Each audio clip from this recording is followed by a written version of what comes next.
gates and what city it is. But can you speak about this partnership between what the Bible teaches, the woman and the beast? Yeah.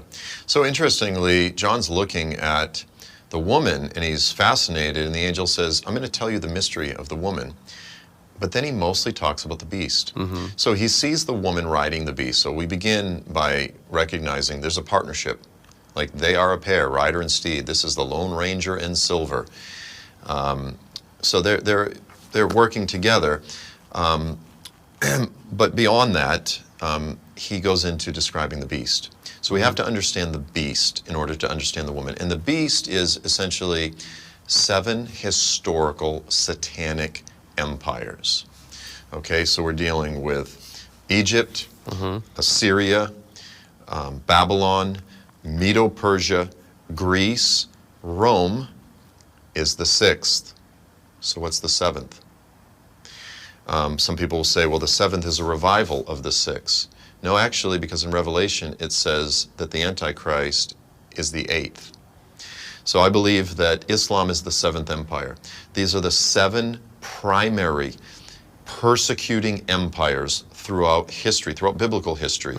All of them have tried to wipe out or destroy the Jewish people at one particular time. And so I do believe that Islam is the... So in order to understand the woman riding the beast, we have to identify the 7th head, the final manifestation of satanic false empire, imperialism. And yeah, so I think the harlot is something that is in partnership with this beast, and I actually believe that it is the capital city, if you will, of Islam. Now, if we can go back just a little bit more about why Rome does not fit to be this mystery Babylon. Sure. So first of all, it has to be the primary persecutor of both Jews and Christians in the last days. Again, while throughout history, especially during the Reformation, Roman Catholicism killed a lot of Protestants.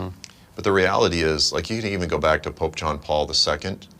He actually publicly repented for that. And so we go, well, is the Lord going to punish the Roman Catholic Church for the sins of the past if they were repented of? And as we said, I don't think the Roman Catholic Church is about to start beheading Protestants and invade the land of Israel. So, I mean, that doesn't really fit. Rome is also not in a desert. Even numerically, Rome is not the single greatest. Even if you believe Roman Catholicism was pure idolatry, just numerically. Right now, Islam is, when I wrote the book, it was at about 1.6 billion. And this is only several years ago. We're pushing 2 billion now, 2 billion Muslims. Islam is far and away, numerically, the largest false religion that mankind has ever produced. Roman Catholicism is less than half of the numbers of Islam. What about Jerusalem? Could Jerusalem be the mystery Babylon? So this is another very popular view. The problem with Jerusalem is, look, the Bible, like the book of Revelation, tells a story of 2 women.